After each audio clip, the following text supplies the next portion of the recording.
On the Upbeat. Hey everybody, welcome to 2023 and the first episode of the new year for On The Upbeat, your favorite ska podcast. You know it's true. Here I am your host, I am RJ Phoenix, and with me today is the very fancy, very handsome Gary Mastriano. Hello, Mr. Mastriano, welcome back to the show. Hello, America's sweetheart, Gary Mastriano.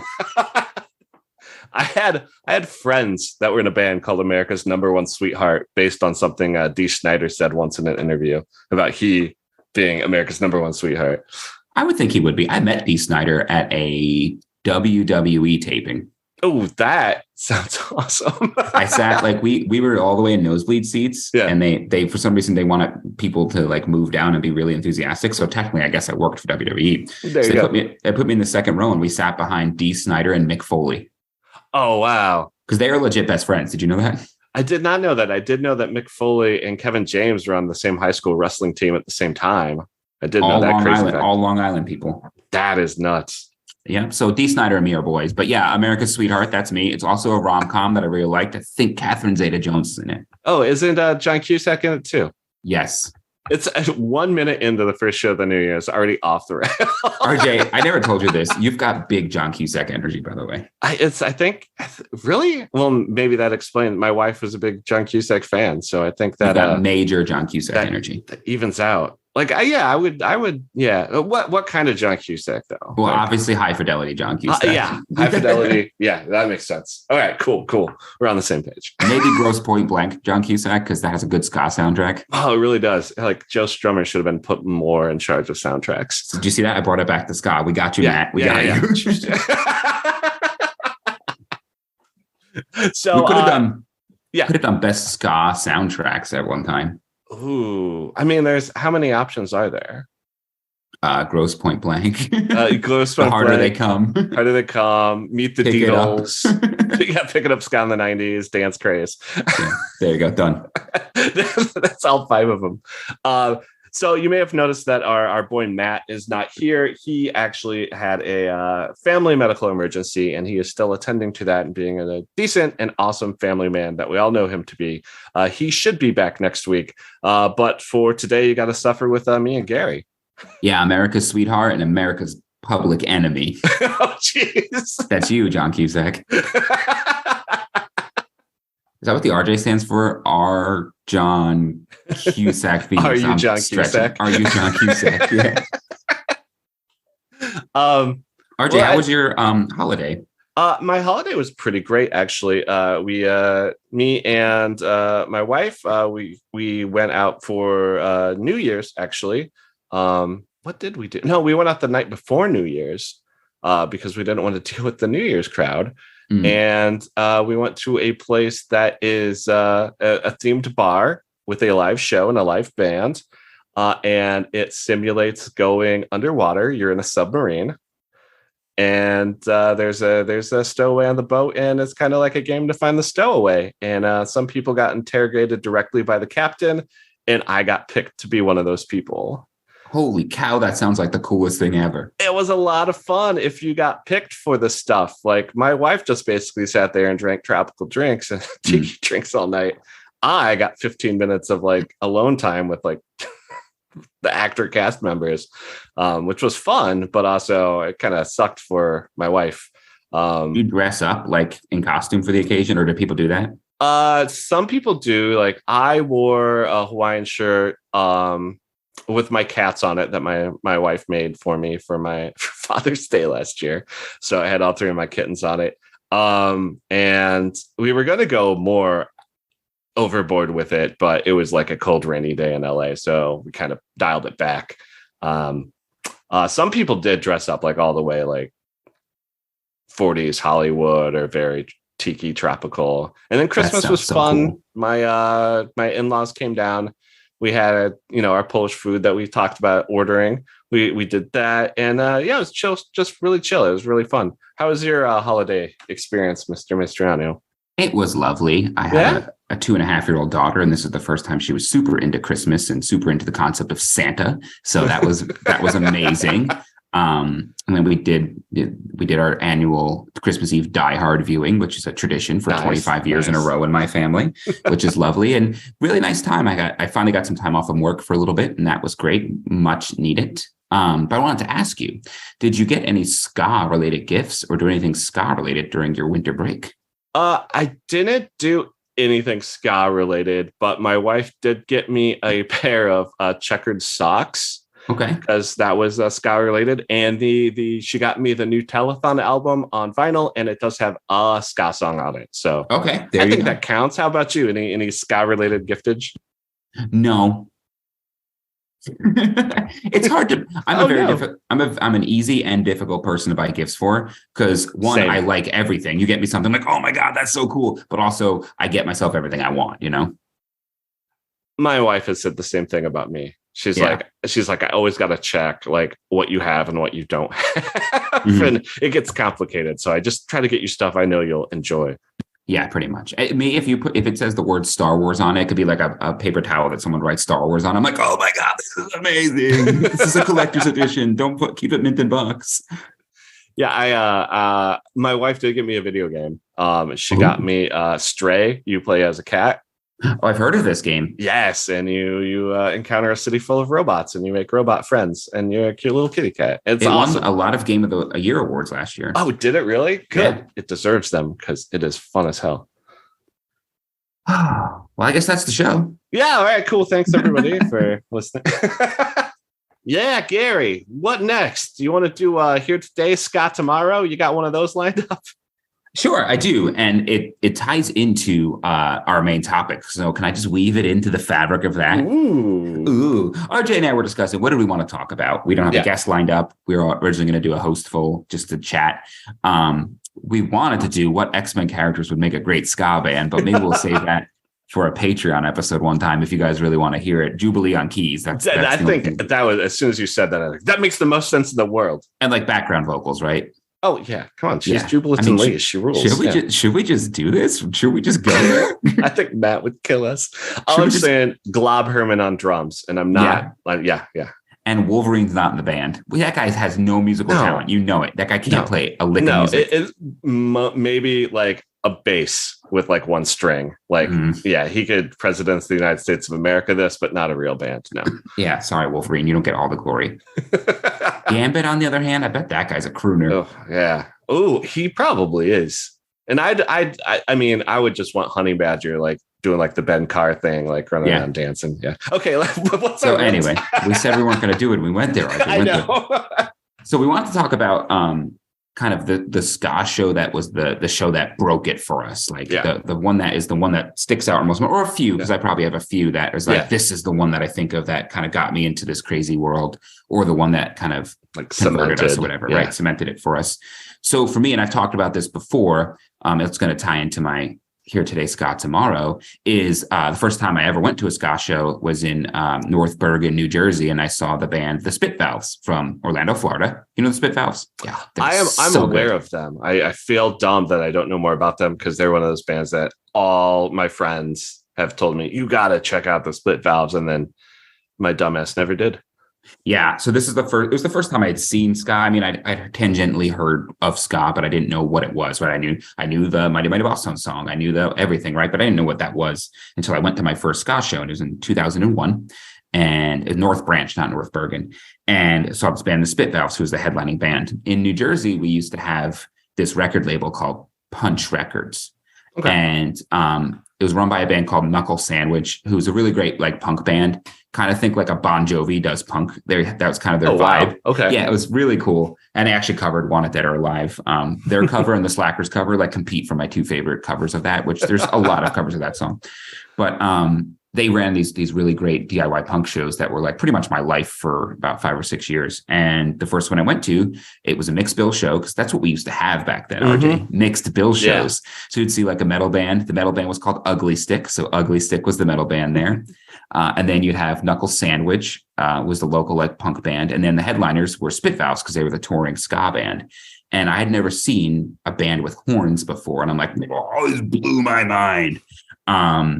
And that was the show that kind of got me into it. I remember like, I still have the CD. It's called Fine Print at the Bottom. It was released in 2001. It was their first album.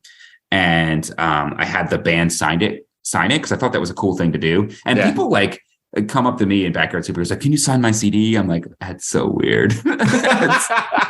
I'm honored to do it. And it's super fun. But to think like, this is a local ska show, you know, there was probably 50 people at the show and people are coming up to have them sign the CD. And I still have that CD and it's a prized possession. I still have a shirt that I bought at that show that still fits me 21 years later. So I guess I haven't changed, or I bought really big shirts back then. It's a Spit Valve shirt. And that show just cemented me, and I wanted to seek out everything ska after that show. But tying it into a little bit of history of that band, they started in 2001 and released that. They didn't start in 2001. They started in 1996, released a couple demos, their self-titled demo called Spit Valves. I have a rip of it. If you ever need it, RJ, I'll send it to you. It's very hard to find. But their album Spit Valves, Fine Print at the Bottom, was released in 2001. They released their next album, Moving On, in 2002. And what's kind of unique about this band, if you've never heard them before, is they do like the third wave ska core thing, but their singer does a lot of rapping. Oh, okay. So I know like we joke about nu metal, but if nu metal kind of was a little bit like ska, that's kind of the sound they had. And I was a big nu metal kid, as we've discussed millions of times, Limp Bizkit and stuff. So if Limp Bizkit was a ska band, but not ridiculous, I know that sounds really, really bad, RJ. I'm telling you, you're going to like this band. I mean, I probably will. Yeah. So that it's kind of unique. So they're doing ska core with a little bit of rapping over it, but not like, kind of like Limp Bizkit rapping, where it's like, this is kind of rap, but you're not like, Biggie Smalls or something like that. Yeah. So that was it. And they broke up shortly after that. They broke up in 2003. So they weren't around for a long time, but they made a really, really big impact because, like you said, everyone seems to know them. Mm-hmm. They were kind of this big band coming out of Orlando. The singer went on to form another band that I don't remember the name of, and I forgot to write it down. Okay. His name is Charlie. I'm going to look it up while we're chatting. All right, but cool. I went to a Real Big Fish show in like 2013 in New Jersey, and they were the touring band that was opening. And I'm like, oh my God, that's the dude from the Spit Valves. No way. I think they're called The Answer or something like that. I'll look them up. It was crazy. And I was so happy to see them. And the singer's name was Charlie. And I'm like, Charlie, I saw you with the Spit Valves. He's like, that's cool, man. I'm like, you signed my CD. Do you remember? He's like, yeah, totally, man. He didn't remember. You were that weird kid. Yeah. But I actually started playing saxophone because I saw the Spit Valves, because I'm like, a band with horns. And I played guitar my whole life and clarinet. So I was like, I have a lot of friends that play guitar. If I want to start a band, I should play a horn. So I picked up saxophone in 2001, and that's when I started playing saxophone too. So to say that show had a lot of impact on me is an understatement. Yeah. The Attack is the name of that band, by the way. Oh, The Attack. Okay, cool. Yeah, I've heard of them too. Cool. Well, that was a fantastic song, and thank you. But you said you had more shows, right, Gary? Yeah, I have some other ones. You want to go back and forth? Or you want me to keep talking? I feel like I'm rambling. I'll do one of mine. This was the show my sucky little band played. And it was in a bicycle repair shop. That is the coolest thing I have ever heard. That's the most RJ thing I've ever heard, though. Yeah. So it was supposed to be an all ska show. But my band got on it because we had so many horn players, even though we didn't really play ska. And so like all the little local ska bands play, like Waste of Time. I think the Spooks, they must have played. But we had two touring bands come through too. Dr. Rocket and the Moon Patrol out of California, and then Vent. And I believe they were from Staten Island. And it was just one of the things it was a much larger bill. I know there were more bands playing. I just can't remember who they were. But it was a long event. It was a lot of fun. It was stupid that we played, but it was also great. And then me and the promoter took the bands out to eat, the two touring bands, Dr. Rocket and Vent. And it was like one of those things where so I'd been to ska shows, and I'd been tangentially, you'd see Aaron Barrett after the show and be like, hey, and he'd be like, hi, I'm going to go walk down to the Pizza Hut with all these 14-year-old girls instead of hang out with 20-year-old dudes. They weren't 14, they were all of age, but still, it was just like, I can't blame him. He wants to hang out with chicks. But I never really thought like, oh, I'm going to hang out with a ska band, even though I'd always been hanging out with all the indie rock bands and like power pop bands that I had grown up with.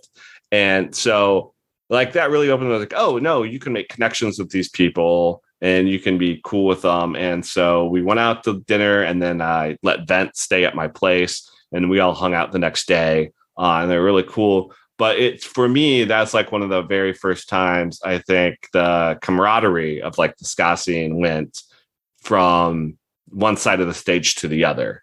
Like I was a ska fan. These were ska bands. Yes, I know my silly little band was on that bill, but like, we weren't nothing, man. No, we weren't a draw for that show. Unlike other shows, the draws were like, it was a ska show in a bicycle repair shop. That was the draw. And so that show always stuck with me, meant a lot. Cause like I said, in a lot of ways, that was like breaking that wall for me between fan and band into the greater ska community. That's so nice. Yeah. It's so awesome. And where did you guys go out to dinner? Where'd you take the band? I don't remember if you said. No, I didn't say. Perkins. I don't know if those are. Yeah, we have Perkins out here. Okay, yes, I believe it was Perkins because that was like the hub of the rock scene in Peoria, Illinois. Some of us kept trying to change it to the Steak and Shake, but that just wasn't flying. Yeah, I'm trying to see. Trying to find the exact date of the next show I want to talk about. Wow, look at you. It's the 2002 Mighty Mighty Boss Tones winter tour for Pay Attention, but I can't find the date of it online or who they were touring with. Why do I want to say they were probably touring with Hagfish? Maybe that name sounds familiar. It just sounds right for that era. They started with Old School Off the Bright, which came out on Jackknife to a Swan. So yes, maybe, yeah. And then they close with Lights Out, which is typical. So yeah, it was the Mighty Mighty Boss Tones 2002 winter tour. They were touring for Pay Attention. I don't think Jackknife to a Swan was out yet. It might have just come out. I don't remember. But Pay Attention was the album that got me into Mighty Mighty Boss Tones. We've talked about this, how that's my favorite Boss Tones album, which no one ever says that. But it's my favorite one. Just because it's the album that, like, the first one that I got that was new, you know? Can I tell you a secret, Gary? Yeah. So when I set up my new computer and I imported all over my songs, a lot of them it stripped the ID information from, but it kept like the song name, but not like the album, the year, the artist. And I was going through, and a lot of them were was Boss Tones songs from Pay Attention, and I was like, these are all good. Maybe I've misjudged this album. Maybe Gary is right. I am right. I think it's the best Boss Tones album. I think that the two best Boss Tones albums, and this is just different side tangent, came out in a row, and that was Pay Attention and Jackknife to a Swan. I really like Jackknife to a Swan. Yeah, I can partially co-sign that for sure. Yeah. So anyway, it was that tour because that was the first big ska show I went to, right? You know, I'd gone to local shows. Now this is 2002, so I've been going for a year now to local ska shows, and I was fully into it. I had my little fedora and my little teenage rude boy, even though I looked like Shaggy from Scooby-Doo. I did. I had really shaggy, long, lank hair. Oh, wow. Super lanky, just like I am now. But I can't imagine the hair.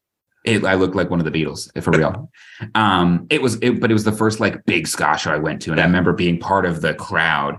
And it was the first time I was in a crowd like that where everyone was just, you know, moving, right? One of those big crowds where you don't have to move because the crowd's going to move you with it. And the first time that I ever had I was drenched in someone else's sweat, you know, and I was like, this is amazing. This is so great. And I was just blown away by that band. And I'm like, oh my God, this is amazing. And so that was the first big ska show I went to, was seeing the Mighty Mighty Boss Tones on that tour.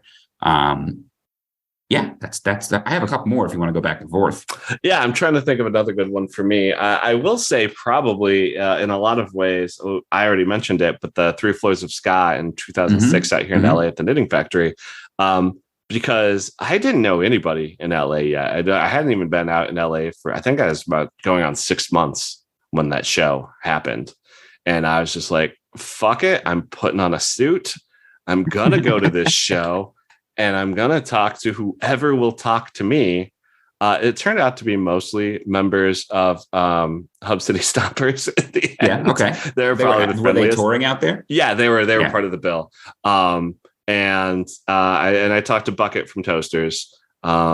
But yeah, I didn't meet any locals at all at that show. Even though now when I talk about it with like my friends I've made out here, they were all also at that show. Yeah. But yeah, and it was the first time I'd ever seen Hub City, and they fucking cracked me up. So no, it was a great time, and it got me like more comfortable going to shows in LA on my own, because it was like really the first show I'd went to out here. And yeah, so it meant a lot. And when the Knitting Factory in LA closed until they just recently reopened, that was sad. It was a sad day for me. Do ska bands ever play the whiskey? I had my boss ask me this the other day. Yeah. Almost verbatim. He said, what do ska bands play when they come out here? They play the whiskey? And I was like, I've never been to the whiskey. I've been to the Roxy for ska shows and for other shows. But never the whiskey. I've been to the El Rey, which is good. The Regent, Troubadour. Troubadour is great for any kind of show, but they used to do a lot of ska shows. But yeah, never to the whiskey. What is the cap on the whiskey, I wonder? Oh, I don't know. I mean, I've seen Scott the Viper Room, for fuck's sake. Yeah. That's pretty cool. The capacity at the whiskey is only 500.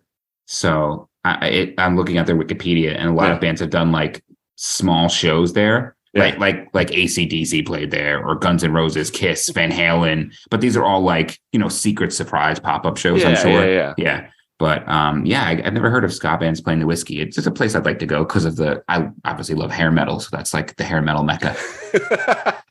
I'm sure if you put together a bill that was like LA ska bands that are universally adored, like if the Untouchables and Hepcat played together, they could probably sell out any venue. Sure. I mean, 500 seats, I'm sure, or 500 capacity. I'm sure they could. Yeah. That's really cool. 3 Floors of Ska is great, man. Yeah. Let's see. The next show I have is Memorial Day weekend, 2004. All right. Okay. And I remember this because we had a venue in my area called Hamilton Street. You might have known it from the Hub City Stomper song, Fuck Hamilton Street. I have heard it. So it was the venue that we always went to go see shows at all the time. And my band, Beat Me Up Scotty, we've talked about them before, best band name of all time, obviously, Scotty, Skatty, featuring current members of Backyard Superheroes, Tam and Shelly, who were just on the show. We were in a high school ska band, and it was our prom weekend, right? So here, feel me out here, right? All right. Tam was in my grade, and Shelly's a year younger than us. Tam didn't go to my high school, but he went to our prom because he was with somebody in our high school. So we had prom on Friday night. Saturday night, we had a hotel party. Remember when kids had hotel parties? I wasn't that cool, Gary. Oh, no, I wasn't cool enough to go to one either. Like somebody organized it and we went. It was like, do you know the concept of a hotel party? I do know the concept. Yeah, yes. Like a bunch of teenagers rent hotels, what their parents do, and then you just party in a hotel across rooms, and everyone there probably hates you. Yeah. And then Sunday, my band opened for the Slackers at Hamilton Street. Oh, wow. The lineup was pretty sweet. It was Beat Me Up Scotty, obviously the best band on the bill. Yeah. Boss Riot, who's a really great ska band from New York. SGR, who's a great ska band from New Jersey. Bombtown, if you guys don't know Bombtown, it's a band that everyone in the world should talk about. They're the greatest ska band that's ever existed. RJ, you know Bombtown? I believe so.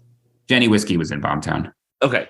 Yeah, before she joined the Hub City. And then the Slackers were headlining. And that was amazing. And we were like the opening band, our young rascally ska punk high school band. And we all wore our two-tone and everything. And we were so cool. And it was just a super fun show. Sold out. Probably the biggest show we ever played at that point. I think we might have won a Battle of Bands to get on that. I don't remember. We always were doing Battle of Bands. By the way, I'm in my 30s. I refuse to do a Battle of Bands now. So it's not happening. Yeah, that's something. Once you're over 25, you shouldn't do Battle of the Bands anymore. Happening. No. But it was really cool. I remember the fire marshal came because it was so packed.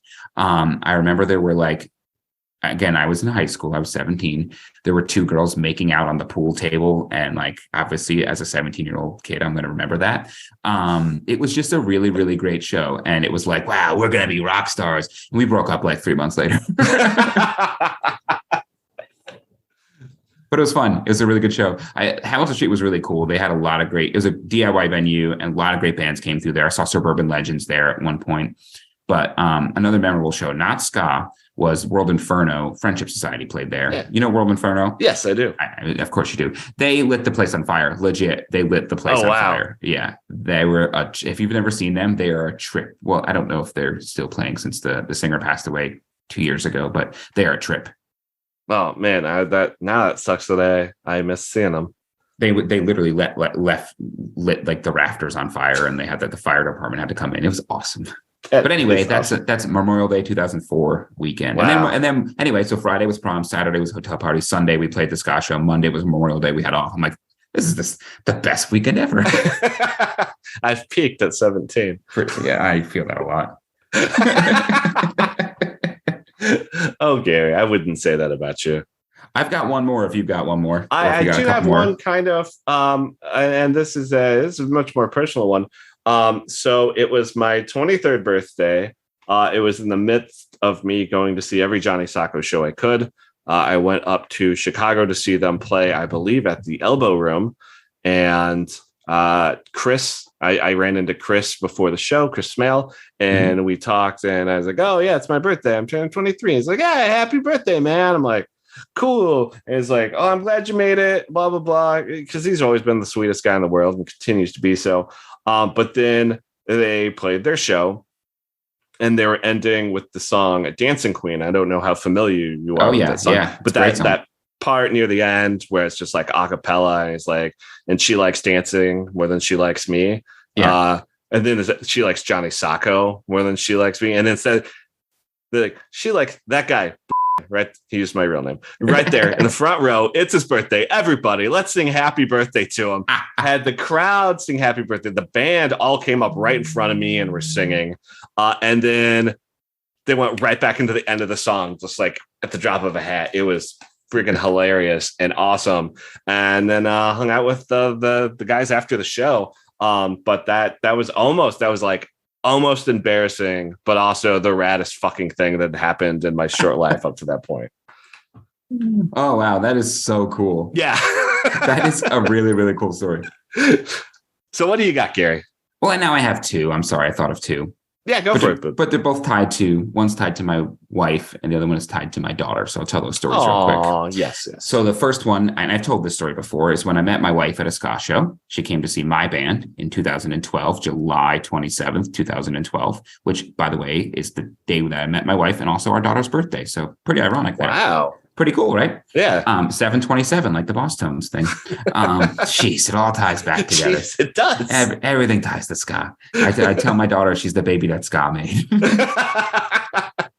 But I met my wife at our show on Backyard Superhero show in 727, and it was a hot dog eating contest. She was coming to visit some of her friends who play in the band. She went to high school with Josh. And as soon as she got out of the car, I had never seen her. I said, oh, my goodness, I'm going to marry that girl right there.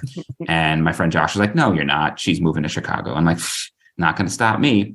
And I met my wife and we hit it off. And she did end up moving to Chicago, but she ended up coming back. And now we are married. So look at that.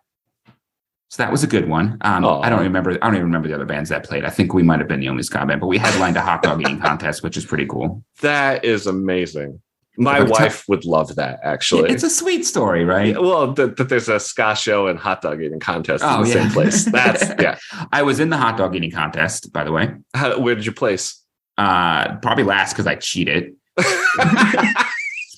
Because, I mean, I like a good hot dog, but I don't know if you've tried to eat numerous hot dogs in a row. No, because I don't want to ruin hot dogs for me. No. I didn't eat hot dogs for years because my mouth just tastes like hot dogs forever. Yeah. But I was taking hot dogs off my plate and putting them on other people's plates. Oh, because because it was pretty gross. I think I got down in 5 minutes. I got down 1.5 hot dogs. Maybe two. I had 1.5 hot dogs and I was off hot dogs for years after that. It's like that. You're just eating it so fast, and you don't put condiments on them. If you had 5, I'd understand your aversion. Now you just seem like a wuss. But I could eat 1.5 hot dogs in one sitting, right? Or 2 hot dogs or 3 hot dogs in one sitting. It's the fact that I was like shuffling it in my mouth. I guess maybe I had 2. I don't remember.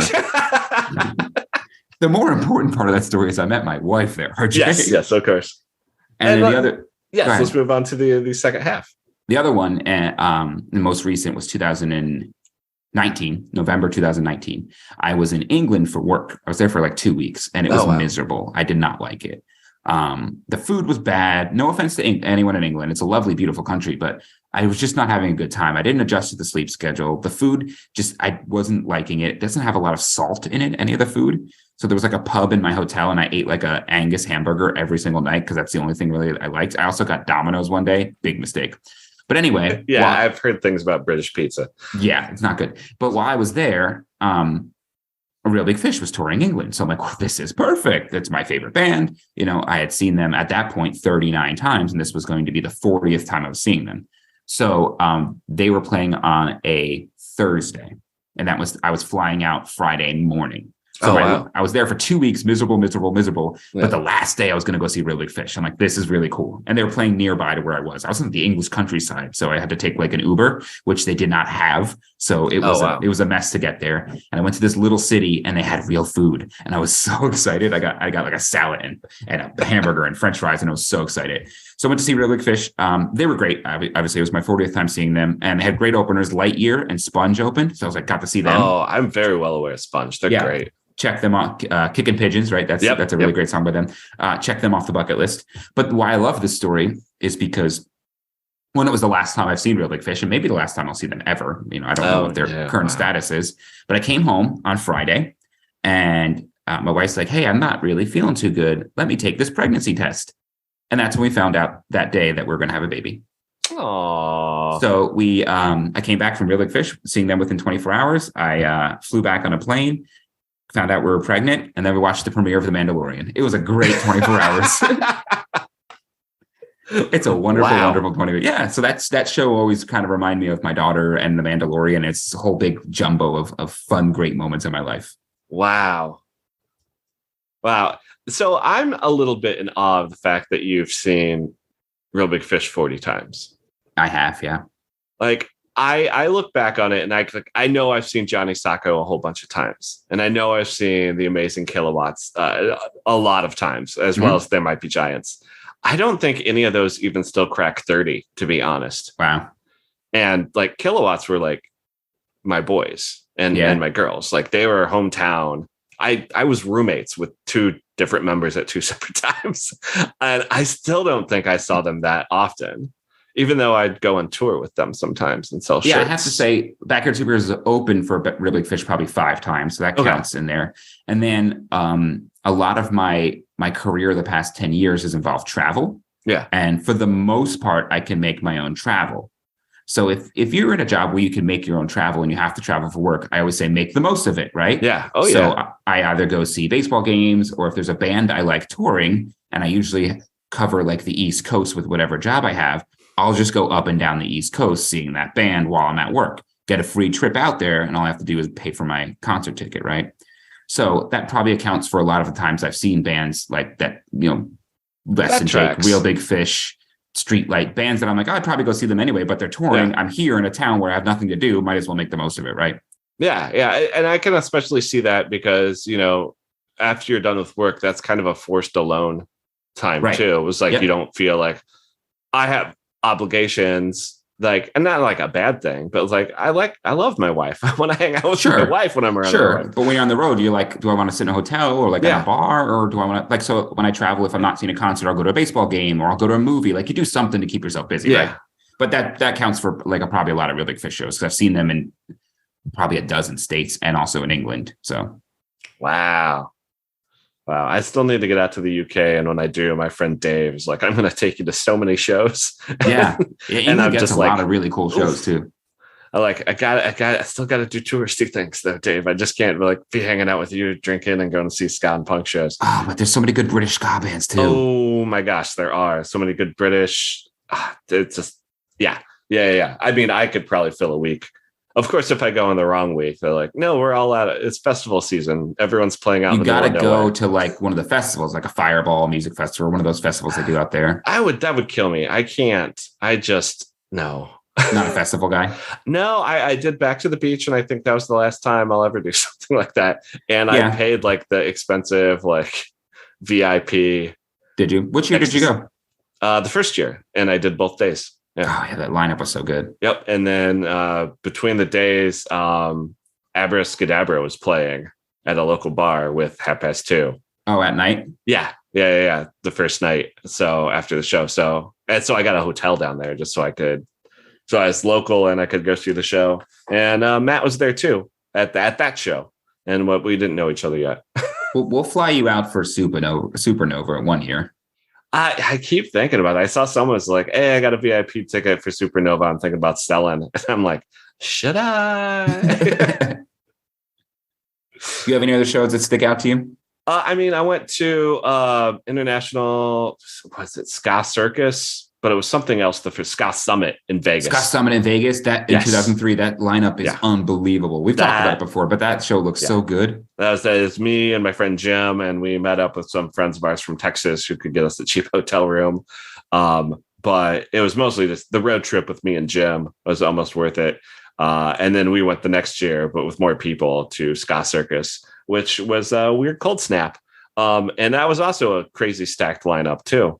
So here's the lineup from 2003 Ska Summit, if I can go through it real quick. And this is like, I've heard so many people on different podcasts talk about how this show was like the Woodstock of ska, right? The culmination of third wave ska. Yeah. So I'm going to run through just the bands I could read on here. Real Big Fish, Voodoo Glow Skull, Sayfares, Fishbone, The Toasters, The Selector, Let's Go Bowling, The Skeletones, Mustard Plug, The Specials, Neville Staple. So I think it was that was billed as The Specials / Neville Staple. So it's just Neville Staple. Yeah. Bucko 9, RX Bandits, Attaboy Skip. That's fucking rad that you saw Attaboy Skip. Over the Line, Codename Rocky, Monkey, The Fabulous Rudies, Big D and the Kids Table, The Toast, The Forces of Evil. That's such a good lineup.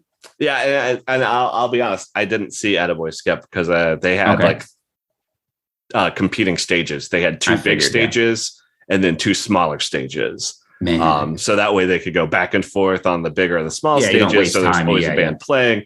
And I found myself back at the smaller stage a lot more often. That's where like Big D was. That's where one of the first Starpool shows was. Forces of Evil was back there. Dr. Octopus from Australia was back there. Dr. Octopus is a great band, dude. Yeah. Like that Codename Rocky was back there, and that's when I saw Codename Rocky. So I stuck back to the back, but I did come out for like some of the bigger acts. I obviously saw Real Big Fish. I saw Save Ferris. And then Dan Pothast was the MC of the main stages too. So he was how fun. Yeah, and then he was just hanging out outside after the show shut down. So when you're walking to your cars, like this is Dan just busking and just being that's cool kind Dan. Of his thing. He's done that at pretty much every show I've seen him at. Every time he would go to a ska show in St. Louis, he would be near the venue busking, doing his thing. Like you couldn't go see Goldfinger in St. Louis without getting a pre-show from Dan. It was awesome. And now he is the permanent touring opener for Streetlight Manifesto. He does so much stuff now. I'm so happy for him. Mm-hmm. Being part of Death Rows and Stock and all that. Oh yeah, Bruce Lee band, everything. Yeah, he's the go-to guy now. That's MU330 is a bucket list band for me for sure. Oh, dude, they were for a long time because they didn't tour for a while, and then they never came to Peoria, even though they're only 2 hours away. Mm-hmm. And then whenever I'd be in St. Louis, they weren't playing. So it took a while before I actually saw them. And I think I saw them in Bloomington, Indiana with Johnny Sacco before I ever saw them in St. Louis, but I eventually did see them in St. Louis. So to wrap up, I think I said this the other day. I think Cyclops would be really good on saxophone. You disagree? I disagree because I think the saxophone needs a bit more passion, and I just don't get that from Scott Summers. I think he's really stiff. He gives me big. But the thing is, he's got that inner like radness, but for some reason he doesn't want to let it out. And so so I think he'd be like the skank guitar guy because it's very rigid. Very rigid. He's giving me, but why I think saxophone is because I'm getting big Bill Clinton playing saxophone with sunglasses on imagery. You know that, right? Yeah. And that just reminds me of Cyclops. Anyway, there we go. We tied a bow on it. Cyclops is going to be in the ska band, but we don't know. He might play. Maybe he'll play both. Maybe he'll fill in on sax if one of those guys. He'll play second guitar or something like that. Yeah. And I had to point out to Gary that Dazzler should be the lead singer. Yes, I don't know why that didn't resonate with me, but obviously Dazzler on lead vocals. And see, I had almost suggested Siren, and then I realized how stupid it was to suggest Siren when you have Dazzler. Yeah, I said Banshee. Yeah, you did say Banshee. So maybe Banshee would front. You also said Jean band. Grey, which it works. Yeah, it works. What would the name of this Krakoan ska band be? Oh, I didn't have that prepared. Rage of Apocalypse. Come on. Oh, that's a good one. That's a really good one. Yeah. Now I just want to keep talking about this, but I know. We gotta wrap it up. And let people go. So I think that was a lot of fun. If you obviously have any shows that meant a lot to you, I'd really like to have you write to the show or comment in social media and let us know any shows that really changed your life or touched you in a way or happened around major life events that just made those life events even better. Yeah, you could write us a letter and put it in the mail. Yeah, do it. P.O. Box. No, we don't. No, I would. You're right. I would love to hear that because it's fun how people have different shows. It's just one of those things where it brings you back to that very moment, right? I'm sure you feel like that moment where they were singing "Happy Birthday" to you. Was just yesterday, right? Yeah. And that's over 20 years ago now. Yeah. That's super cool. That's the power of ska. It really is. Or just the power of live music or social interactions, I guess. Yeah, live music, right? Good people. So it's awesome. But if you don't want to put it on social media, just email us on the Upbeat Ska at gmail.com. And we will read it on the air and shame you for not wanting to share it on social media. Yeah, I will say, they could have picked a better band. Oh, that's awkward. No. I do want to hear these stories because I liked hearing Gary's stories more than I like telling my own, to be honest. I liked hearing your stories. No, Gary, you. Oh, but you hang up first. Oh. Yeah, this is what this turned into. Thanks again, Gary, for being on the show. You don't have to thank me. It's a pleasure. Oh, I think I'm supposed to be on more, but I don't. I'm not. So hey, life happens. We get busy. This is why we have 3 hosts, so we can always have usually two at the ready to go. It's been a pure pleasure having you on to guest with me. And we'll be back next week with an all new episode with a fantastic guest who's very excited to talk to us.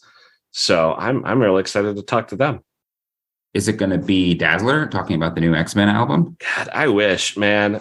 There's supposed to be a Dazzler movie back in the day, and Kiss were going to be in it. Yeah, of course I know that. Come on, come on. That's why when I was like, come on.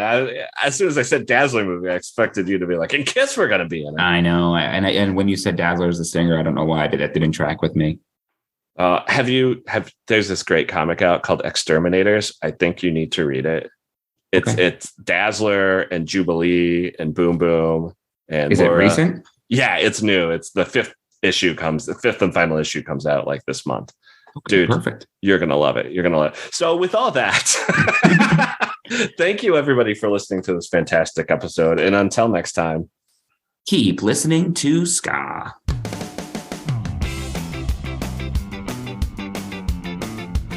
Thank you, everybody, for listening to On The Upbeat. If you would like to support the show, please go to patreon.com/OnTheUpbeatSka. Follow us on social media at On The Upbeat Ska. Please visit our website, ontheupbeatska.com, and thank you very much for listening. You are all the best fans in the world, and I cannot wait to talk to you all again next week.